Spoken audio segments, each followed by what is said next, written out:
Good evening, everybody.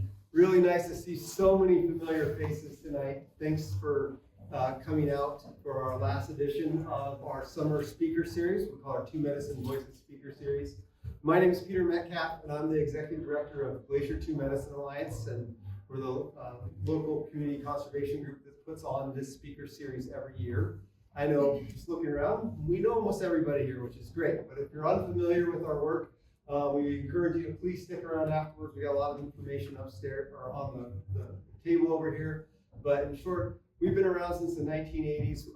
We work to protect lands, waters, and wildlife here in the Crown with a major focus on the Bate medicine, which is a very special area just south of Glacier Park. And last year, as most of you probably know as well, we celebrated a huge success when we eliminated the last oil and gas leases in that area. So we're very thrilled about that, but we continue to work on a variety of managerial issues that affect Badger, affect Glacier, affect other surrounding areas. We also work on a number of fish and wildlife conservation matters. We've been starting a new initiative to try to help promote and protect wildlife movement between the park and the Badger and adjacent national forest lands as well. So we have some information on that. If you're interested in learning how you can help report wildlife sightings in that corridor, we're always looking for those or dead animals, and we have a card up front that you can learn how to download an easy way to do that on your phone. We also have a few more events coming up this summer. We have some hikes still this next weekend. Leilani Upham, she's a Blackfeet woman who does a lot of cultural interpretation hikes. Will be leading a hike for our organization. I'm not sure if there's space or not left on that, so you can check it out on our website. We also have hikes coming up later in the month. I'm leading one, and then we have a couple in September. And then we have our big fall gathering on the weekend of the 15th here at the Lodge. It's our annual meeting. Always a fun time. We have 3 fabulous speakers this year, one of whom will be speaking on wildlife connectivity that the Confederated Salish and Kootenai, her name is Whisper Camel-Means, has been doing, kind of a leader in the state in terms of promoting that. So what lessons that we can learn up here. So, but tonight we're here to learn about bats. And it turns out that bats are really cool. And I think after tonight, we're going to all think bats are even cooler. Although I have to say, Lisa, who I'll introduce here in a moment, we both agreed at dinner, along with Gabby, who works on the Bat Project, that we think it'd be very uncomfortable to sleep upside down. And we're kind of amazed how they would like to know how they manage the blood flow to their heads. So, but Lisa, we're really glad to have you. Lisa is a wildlife biologist with Glacier National Park. She's worked for the park for about 15 years. Before that, she worked in private consulting. Has done a lot of work on birds in particular throughout her career, and more recently has been working on bats. And they've been doing a lot of bat monitoring to understand both populations, the distribution, kind of trends in the park. And she also oversees a lot of the park's monitoring for similar things for a range of bird species as well. So if you have questions afterwards on either set of fauna, I'm sure she'd be happy to answer them. But Lisa, we're very grateful that you came over tonight, and I personally am very excited because bats are one of the groups of animals around here that, other than occasionally going, oh look, it's a bat, I admit I know almost nothing about. So I'm very excited for you to blow our mind with the intriguing life of bats in Glacier National Park tonight, and thank you so much for being here. Thank you. Thanks, everyone. And it's a pleasure to be here. But, you know, Peter, just to follow up on what you said, oh, there's a bat. The truth is, you can't really tell what species it is unless you have it in hand. So it takes a lot of work. So I'm going to talk about bats in the crown of the continent ecosystem, which is appropriate for this group because I can tell you guys don't recognize the political boundaries. It actually started, Glacier's bat program started in collaboration with biologist Barb Johnston and Cindy Smith from Waterton Lakes National Park in 2011. Both of that, Cindy has retired and Barb now is the biologist for threatened and endangered species up in Banff National Park. And the reason we started collaborating, I had just become the biologist in 2009, and like Peter said, most of my background work was with birds, but I always loved bats. And when I was a kid, I was the nerdy little kid out in the fields behind the house, but I would put rocks inside white socks, throw them up, and watch the bats come down and dive at them. And you know, back then I didn't realize that about echolocation. I just thought they were seeing them, and they probably were too. Bats are not blind. They have about the same visual acuity as we do. But when we started to talk about collaborating, there were some threats on the horizon, and we realized that both Waterton and Glacier National Park knew very little of anything about bat populations in the park. At the time, we only knew about 4 bat species in our wildlife database, one of which was roadkill.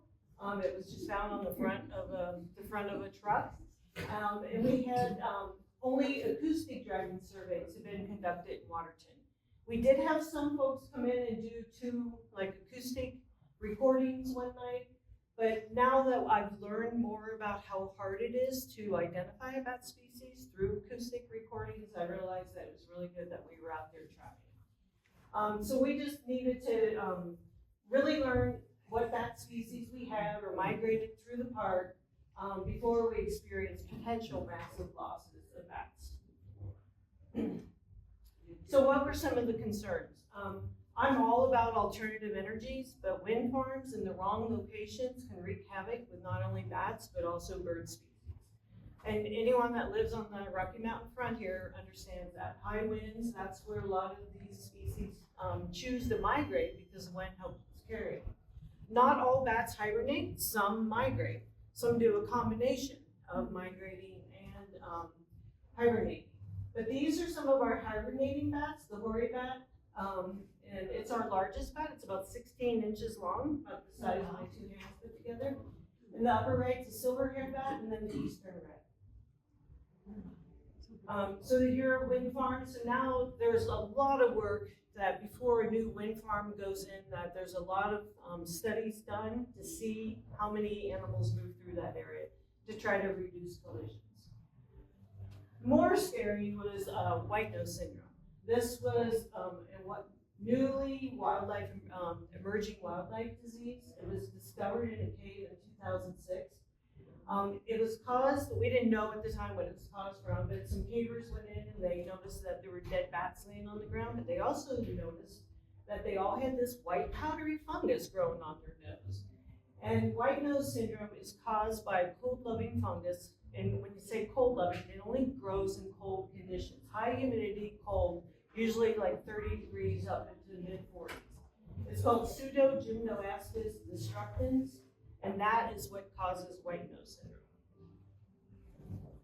syndrome. Initially, scientists thought that this disease was just an irritant and waking the bats up from hibernation. They're true hibernators, not like bears who are pseudo-hibernators. These guys can reduce their metabolism, they go into torpor, they can reduce their heart rate extremely low. What is it, 4 beats per minute? Something like that. I'm not good with numbers. But like once every 30 minutes, take a breath, something extreme like that. But then biologists started learning that it was more than just an irritant. And actually, anyone ever get heat exhaustion because your electrolytes get imbalanced? Well, that's what was happening with PD. It was invading the tissues and upsetting the balance, the electrolyte balance or the homeostasis of the bats.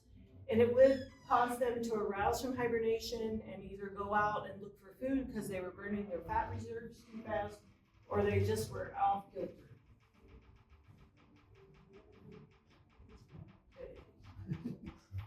I'm trying. Which way do I point it? There? I think you have to point at the computer. Maybe I might ask you that. Oh, okay, so how fast is white nose spread? This is an active map showing you, and I want you to look at the state of Washington in 2016, how this disease all of a sudden leapfrogs out there. Wow. And that was a big concern, but you can see how fast it has spread. It is now confirmed in 40 states and 8 Canadian provinces. How it got to Washington, we don't know. How it got to the United States, there have been some really good studies done on museum specimens in Europe, and they found out that white nose, PD, existed in Europe. And we think what happened is cavers went into a cave in France, and they didn't know any better. They came over to the United States, went into a cave in New York, and introduced this fungus. And our bats have no natural immunity against it. And it has killed, we think, between 6 and 7 million bats today. So where is it now? And here's just a still picture so you can see where it is. Just today, before it came, I wrote, we've been swabbing bats in the park for white nose syndrome, and I had not gotten the results back. So I quickly sent an email to the National Wildlife Health Center, and they're not finished analyzing our data, our swab data from this year, but so far we are testing negative. But it's not a matter of if, it's a matter of when white nose shows up. It's 2 counties away from us. The largest hibernaculum in the western US was in Azure Cave here in Montana. Used to have 2,000 little brown bats or little brown myotas. And the myota species are the ones that are most susceptible to white nose.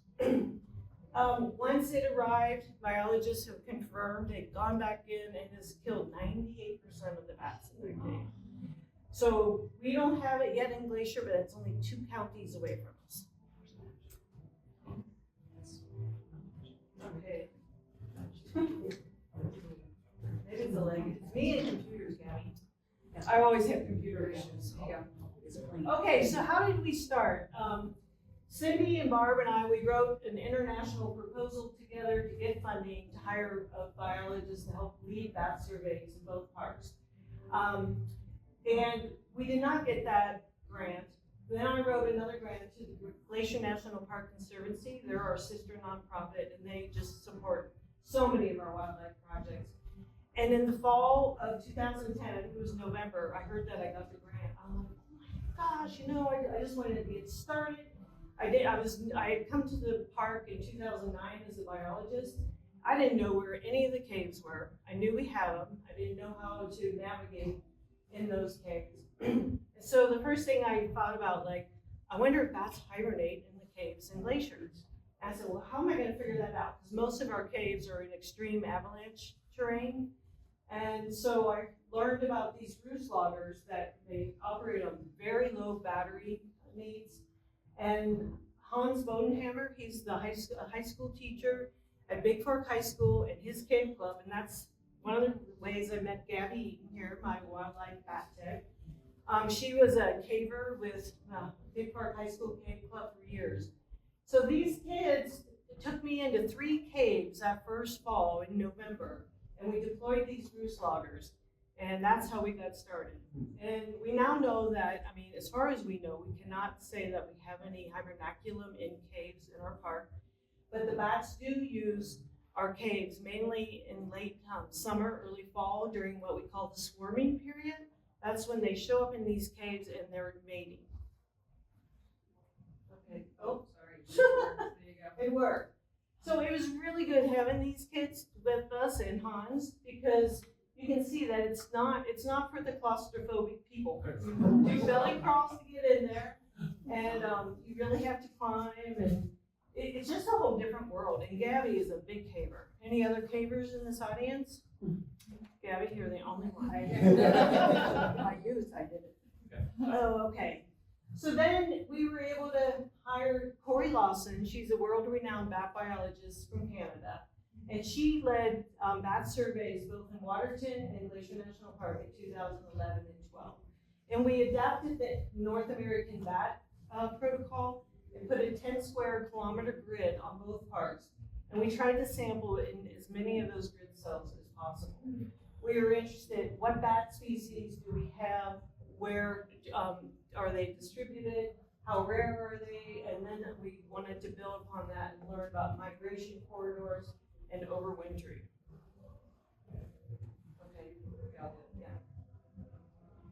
Okay, so how do you catch bats? I had been working with birds for years, which is really different. You go out, you take your binocs, and you watch and you listen. Bats you can't hear, you can't see. So the learning curve was vertical, literally. Just learning how to set up nets. I was used to doing everything under stratified random sampling protocols. You don't do that with bats. You just go and put nets up. Where do you think you are most likely to catch bats? Some bats like to forage over water, like our little brown myotis and myotis. Some like to forage along forest trails, and you can see the red flagging hanging down the bottom right. That's a net. You put these nets up, and then you don't put flagging on. You turn around, you walk in them. You can't see them. But that's a good place to catch like a silver-haired bat or long-eared myotis. Because just like birds, every bat has a different niche and different habitat requirements. No. We also wanted to learn about roost sites. Bats love to roost under big concrete bridges because of the heat that is contained in those. Like sometimes we've trapped bats under bridges, it'll be 20 degrees warmer under the bridge compared to up on top. It's such a good heat source. We check buildings and bat boxes. Oh, yeah. And this is a triple high bat. Some triple high net. Some bats fly really high, like our migratory bats. The larger bats tend to fly higher. Hoary bats, eastern reds, the silvers, and big browns. So sometimes you have to have these really high nets. This is a 25-foot high net, higher than the ceiling, and this one's 18 meters across, so almost 60 feet. Okay.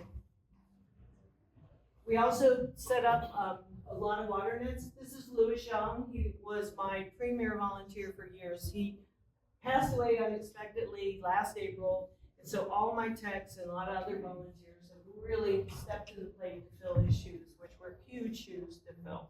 But he could set the best water net you ever saw. You had to have it just tight enough that it was about an inch or two above the water, because that's where the bats like to forage. That if a bat hit it, you don't want them falling in the water. Okay. And then at night, we're setting up a lot of nets. Then we will shut them down, wrap them up until the swings and thrushes and the robins quit singing. They tend to be our latest birds singing.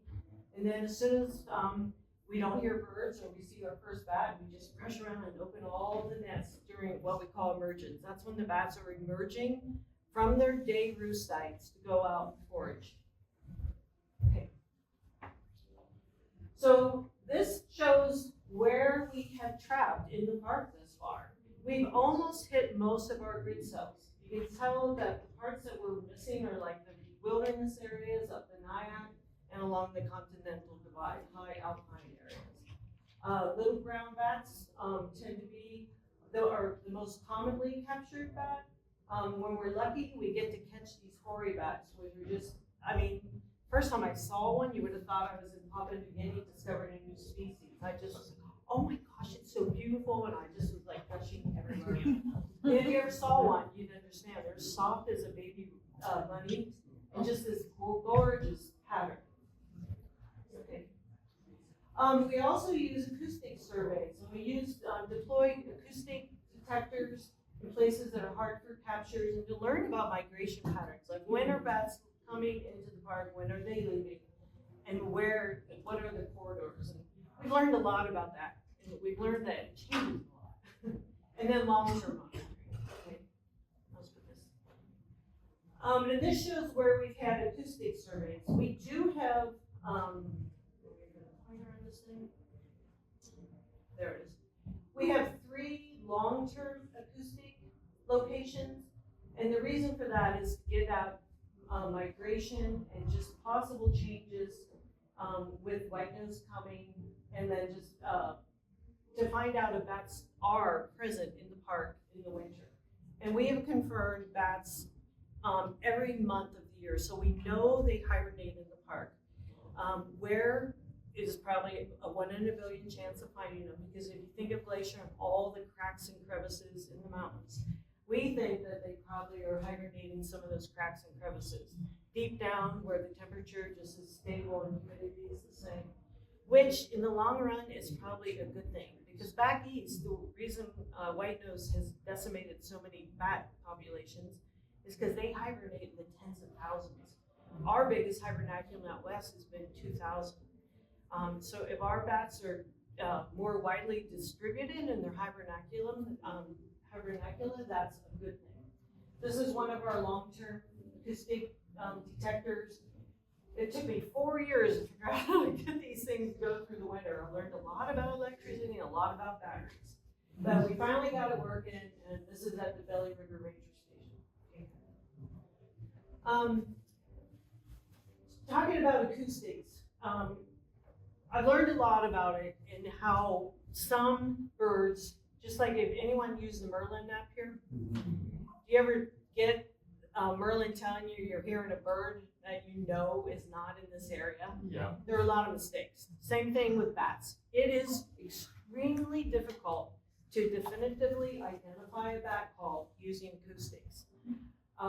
And some bat species we can't even tell. We just don't even try because it's like impossible.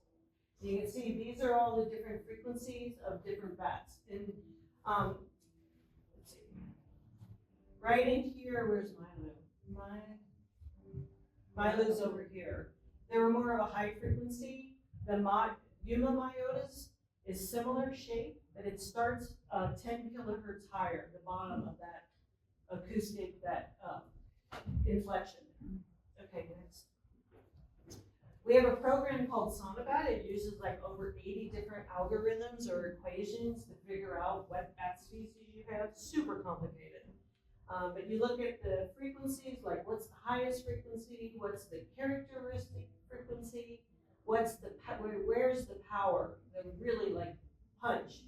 And you can't just use any bat recording. You want to get a bat recording in a search phase when they're hunting for food. Because right as they're hunting for a moth, they're flying along, and they're doing just echolocations at a regular pattern. But as they get closer to that moth, it'll speed up. And when you get that, you can't tell what species it is. Okay. So some bats, like a hoary bat, it's really easy to confirm those acoustically. They just have this characteristic 20 kilohertz call, tends to be flat or sort of hockey cup. Okay. Townsend's bigger bat. We have not confirmed this in the park, I know.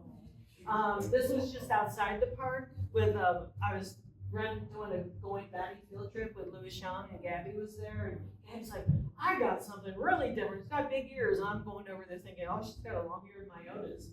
And I get there, I'm like, oh my gosh, it was my first I'd ever seen. It was her fiance, Carson, took this picture for us. But even though I'm like 90% certain we have this bat species in the park, we have not been able to confirm it. They roost singly, just one at a time. And their call is so soft, it would have to be from me to Gabby to the microphone to be able to record it and get a good one. And you need harmonics, which that hardly ever happens. Okay, next one. And then we have a long-legged bat. We have a long-legged bat maternity roost on a bridge here in the park. But this is one that you have to get this hockey cup or this crochet hook pattern, and you just never get it. So we don't even try to confirm them acoustically, and that's how difficult it is. Okay, the good thing is we catch them frequently, and we know they're distributed throughout the park. So since we started in 2011, we have now confirmed 10 species in the park. Little brown, long-eared, long-legged, western small-footed, California, and Yuma myotis. And all the myotis are the ones that are the most susceptible to white nose syndrome. And then the big brown, silver hair, hoary, and eastern red. Eastern reds have only been confirmed acoustically on this side, but Corey Lawson, who's an expert. And when we were doing our surveys in 2011, just 4 kilometers north of the park, they caught 13 in one night. Oh. So we know we have it contributed to, excuse me, a massive range expansion for the eastern red. And none of these bats have ever been confirmed with white nose. But like silver herons, they can carry PD. It's been detected, but we never have, no one has ever seen them exhibit signs of white nose syndrome. This is a little long-eared bat. This is what I thought Gabby had that one night when we got a Townsend. Okay. This one with the volumes. Oh, yeah, go ahead. Okay, and then another big part of our bat program is education. Headwaters, have any of you guys listened to some of the podcast Headwaters? This is a little excerpt that they embedded into this, just so you get a little snippet of what it's like. You might just come off a lap. Oh, I can try really quick. okay. Just saw our first bat of the night here at the bridge. Yeah. And I've been seeing bats up there in the forest longer. So now I'm walking over with Lisa over to their truck, and they have all of these tools and equipment ready because it's time to process the bats.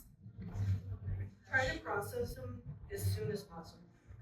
The wildlife team keeps the bats in little cloth bags where they really seem content. If it's a cold night, Lisa will put the baggies inside the top of her waders to keep the bats warm. In processing them, the team will measure their wings, calculate their weight, determine their sex, and so much more. All of this information helps clue them in to what species it is. The first thing we do is weight, right, Lisa? We'll put it on the scale in the bag, zero it, and then we'll take the bat out. There's our little bat. Oh, it's so cute. Yes. This is my favorite part of the night, and I suspect it's everyone else's too. Lisa dims her headlamp and inspects each bat carefully. They're adorable in an ugly cute kind of way. They have shiny, soft-looking brown fur with leathery wings and little wrinkly noses like a pug. Someone on the internet called them sky puppies. You hear that sound? Thanks for letting us know. Okay, 7.8 grams. 7.8? Yeah. What happened? Oh, because it's really stressful. Yeah. Sorry. So that's an excerpt here in this picture of two Gabbies. That's Gabby, our wildlife technician, and Gabby Esoteric. She works with Daniel Lombardi on the podcast in the park. And they've just been so instrumental. She comes and takes pictures of bats, and a lot of these pictures are from her. She's really good at it. Okay, Gabby. The other a big part of our education, giving talks like we do tonight. There's an old saying that you kill what you fear, and you fear what you don't understand. So we try to talk and teach about bats so people aren't so fearful. But going batty, this is one of my favorite parts. This was little Lizzie, one of our first, I think it was our first going batty field trip we did in the park. And she lived in Dillon, and her aunt lives here, and called her sister and said, "You gotta bring little Izzy over." And Izzy was 6 years old. "Hi, my name's Izzy. When I grow up, I'm gonna be a bat biologist and save them from white nose syndrome." And she was just so enthralled with bats all night. And here's like Gabby Esoteric, she's taking these pictures, and I just love the little bat that was compliance is another big part of our bat program. We have over 900 buildings in Glacier National Park. The ones that the park own, many are historic. So what that means is they pretty much function as large bat houses. And point in case here, this building was just resited last year and hit some of our biggest roosts. We call this the siren roost, had nearly 300 bats that were roosting behind the siding. This got resited last year, and we were just there trapping this summer, and we noticed that the siding's already loosening. So bats are already coming out from behind the siding. But that's a big part of what we do. Gabby is instrumental in helping me run around, check these buildings. Do we have bats that are roosting there? And we do that before work begins. If we find that there are bats there, we develop mitigation plans. Say, okay, this work has to be done during this time or after this time. Or you can't do this, you just gotta wait. Go ahead. Sometimes it can't do the work in the middle of summer, and that's because a lot of our little brown bats, this is a long-legged, but little brown bats, that's where they want to raise their pups. Like, if you want to go running on a nice day, today was a perfect one. Like, it was like 70 degrees down by us, and it was just the perfect ambient temperature to go out and exercise. Bats like it hot. They like it in the 90s, these females, when they're raising their pups. The males like it a little cooler, But that's why they are choosing these buildings, and you can see how the siding is sloughing off. And so we really focus a lot of our efforts on these little brown maternity roosts. And little brown bat's been proposed for listing. We should hear this fall, I think, if it is going to be listed because of the concerns what white nose and impacts the population. Okay. So how do we, one of our best tools for assessing the impacts of white nose, this is in the Hudson Bay District area, and one of my technicians is getting ready to count the bats coming out of this bat house right here. This building was resited last year, and luckily we got permission to put some bat houses on these structures, and he's getting ready to count how many come out. We'll do like 4 or 5 surveys at each roost, and then once white nose shows up, we're gonna redo those, and it'll allow us to assess the impacts of white nose. Okay. Then research and continued monitoring. Here we are. This is like the bat team, and we were there in June, trapping bats and swabbing them. Taking little Q-tips with liquid and rolling it over their nose and up and down their forearm, and we submitted to the National Wildlife Health Center to see if the bats have signs of whiteness. Okay. And this year we were trying some new trap techniques, making chutes. It had been really successful elsewhere in Montana, and that's Gabby up there high, wrapping plastic with frog tape around the bat box and then making a plastic chute down through an embroidery hoop and into a pillowcase. And what we learned is it worked great the first time, and then the second time we went back when we were doing some other work, and it's like the bats remember. They are smart. They're like, we're not coming out. We know what something's up, so they didn't come out. So smart animals. And there's Gabby up there high, and we're trying to help her catch bats from down below. Okay. And you can see here we are in the break room in St. Mary. We all have to wear masks because the more we've been learning, like, COVID just went around. But for years, the big concern was that we humans would give bats, North American bats, COVID. We didn't know if they were immune from COVID. But now that we're learning more and more about transmissible diseases between humans and animals of different species, we wear masks to protect the bats, is why we're wearing masks. We were concerned this year, you can see the scarring. Bats can recover from white nose if they have it, but Gabby just told me, like, once they get it 1 year, if it's in the cape again, excuse me, their immune system gets sort of shut down, and they might succumb to death, like on the second or third time with it. Okay, next one. We also go into, there we are swabbing the bat on the right side, and then we go in a dark room, and we use a UV light, and the main thing you're looking for is just brilliant orange yellow fungus. And we didn't see any of that, but we did see scarring, but I'm really glad to hear that. I think we're still white nose free in the park. And the reason I'm glad about that, back east in Massachusetts, they're just now starting to show that the little brown populations are starting to creep back up. So there is some signs of natural immunity building up. Okay.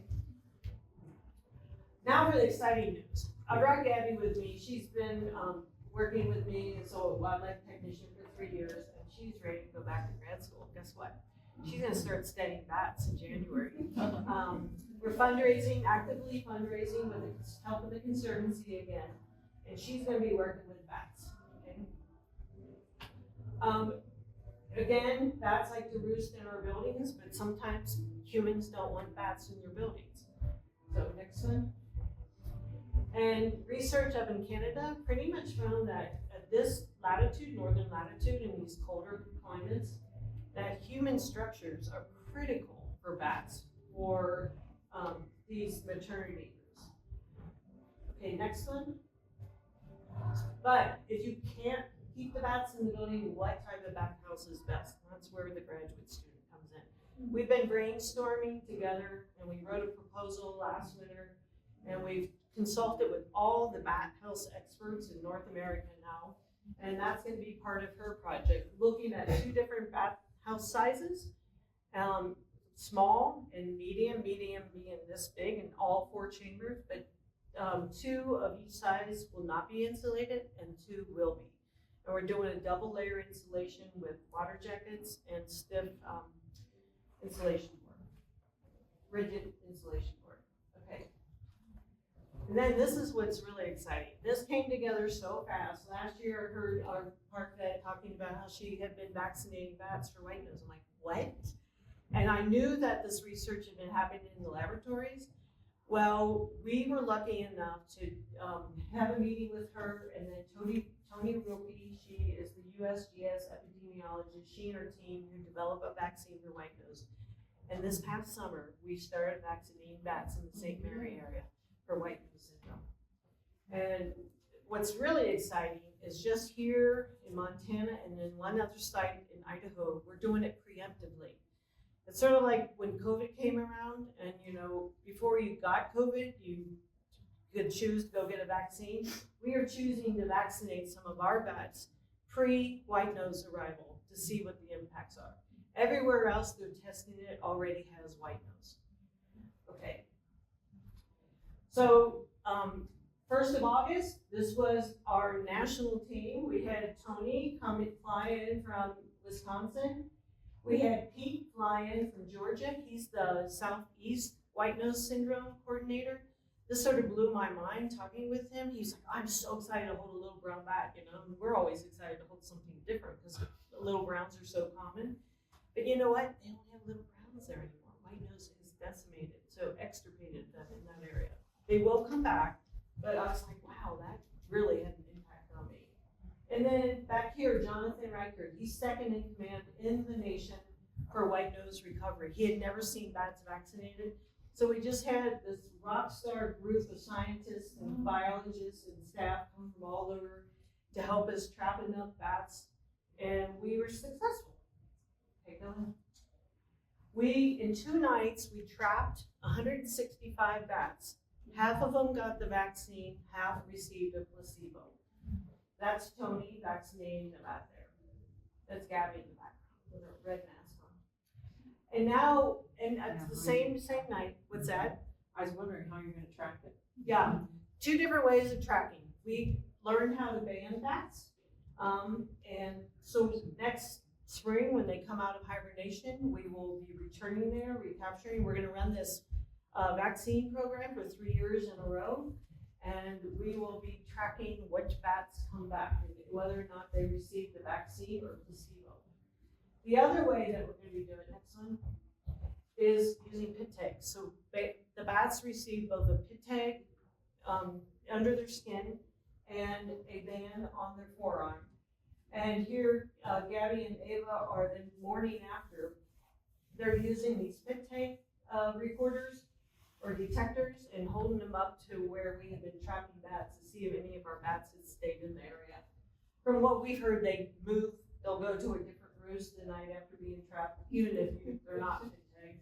But so next year we will return, we're gonna put some automatic pit tag recorders next to some of our roost sites, and then we'll have these on the wands and walk around. And we'll just see, is there a difference in survival between vaccinated and not? And that's going to be a big part of Gabby's master's project too. Okay. And with that, I'd like to thank the Glacier National Park Conservancy. They're just so supportive of all of our bat work. The National Park Service, Montana Natural Heritage Program. They are so helpful with us understanding acoustics. They sent their bat acoustic expert to train me and a technician how to interpret and to definitively identify bat calls. And then Waterton Lakes, even though COVID shut our collaborations down, it was a huge plus to work with them in the beginning. Okay, next one. And staff and volunteers. This is my crazy staff. We went into Lake Isabel. It was so hot. It was like that second week of July in the 90s, no shade. And it was party, so we're having a dessert bar, to celebrate. And here's some of the Canadian biologists pre-COVID came down to help us trap at Glenn's Lake. There's Lewis with his bat hat. He'd always wear that. I'm going batting nights. And then doing emergence counts, and I couldn't do it. It's such a team effort. Everyone just works together. It's just an incredible experience. Okay, next one. And then Glacier's media specialist Daniel Lombardi, and that's Gabby Esaberry, and providing podcasts and a lot of photographs. Okay, next one. And then this is for questions. And this is a picture from a volunteer who was up at Port Slade and found a long-eared myotis out there in the day, which they will do. We've had really bad weather for day in, day out. Bats will come out before each of the day. Doesn't mean they have rabies. It just might mean they need food. But look at this photo he caught. Here's this long-eared myotis chasing a moth. Wow. And he got that. Wow. So, and with that, I'm happy to take any questions. Yeah. What's the lifespan of a bat? That's a good question. So, from what we know with bats in captivity, little browns can live to be 40 years old. 40? Yes. Yeah. When Corey Lawson was leading our bat surveys here in the park, we had a bat that this female literally had no teeth on the bottom and just little stubs on the top. And Corey thought that bat probably was 40 years old. I'm not sure they really can live that long in the wild, but that's what I've been told, but at least 20 years old. So long-lived bats, slow to reproduce, most only raise one pup a year. Even though when we were at Lake Isabel, we had the fattest silver-haired bat I'd ever seen in my life, and we were certain she had twins. So, yeah. On the slide about vaccinations, what does that consist of? Is that like an injection or? No, it's an oral vaccine, just drops in the mouth. And so it looks like we're just doing very few, which we are relative. In St. Mary area, we think we have probably 3,000 to 4,000 bats that roost in that area. Our biggest roost over there is has 1,000 bats that we count annually coming out of it. Oh yeah, that picture didn't show up. I was going to show. We tried to make a shoot there. It was hysterical. We tried to make a shoot where one of the technicians said, "Oh, this is where the bats come out," and then it got dark and it looked like a colander.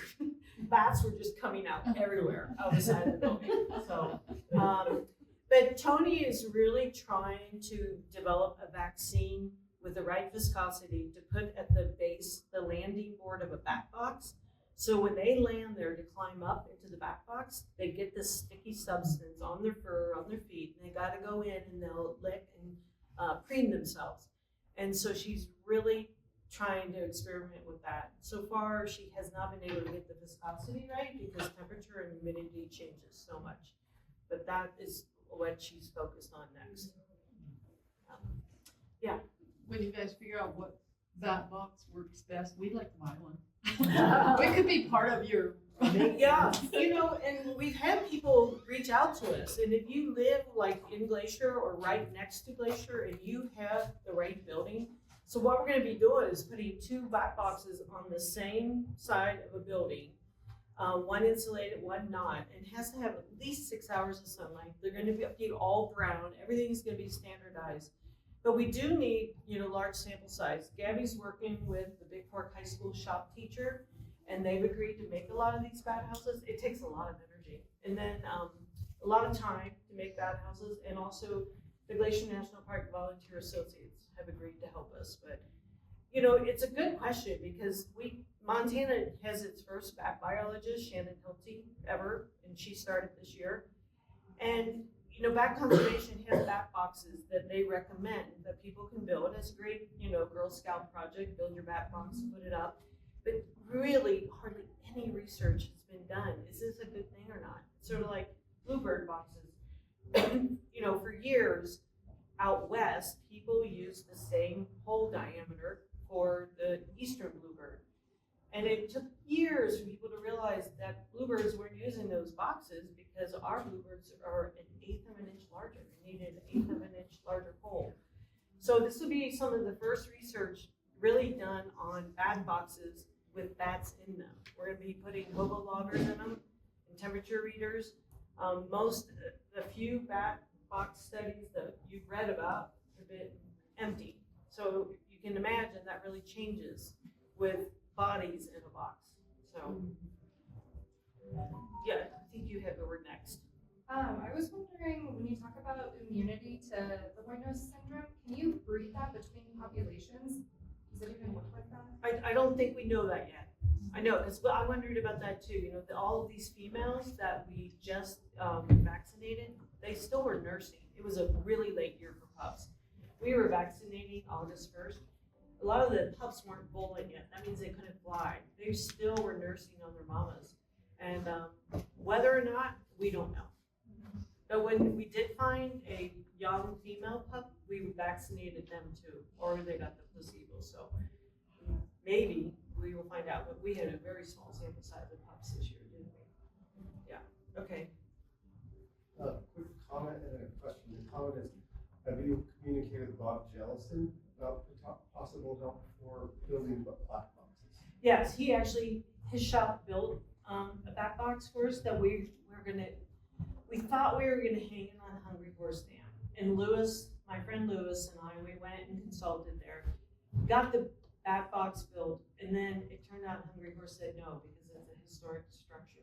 So that back box is coming back to us. And right now, I think Bob's a little too busy because of his school to park program with all the buildings. Okay. It didn't sound like, we'll reach out to him again. But yeah, Bob's been great. Give me a delightful image of back in the Monkey Wrench days when they unfurl the crack on Glen Canyon, your bats coming out of the box because of the crack down the face. I'm not gonna comment on that. My question is, you have 10 species of bats in Glacier National Park. How do they differentiate, what's their niches in terms of, is it different foraging like Yeah. they're going for? Is it actual elevational gradients? Like, how do they differentiate? Yes and yes. So like our smaller bats, they eat smaller insects. Like the little brown zuma, thank them for your mosquito eaters. You get to these larger bats, the hories, they love the beetles. So you see differentiation there. Some bats like to forage over water, some are like our long-eared myotis, they'll actually land on a tree bowl and glean. And the other thing that we have learned, Corey just learned this too when she started helping us. The male and female bats like to roost in different locations. We're learning more that higher elevation, that's where you find a lot of the males. They like the cooler temperatures.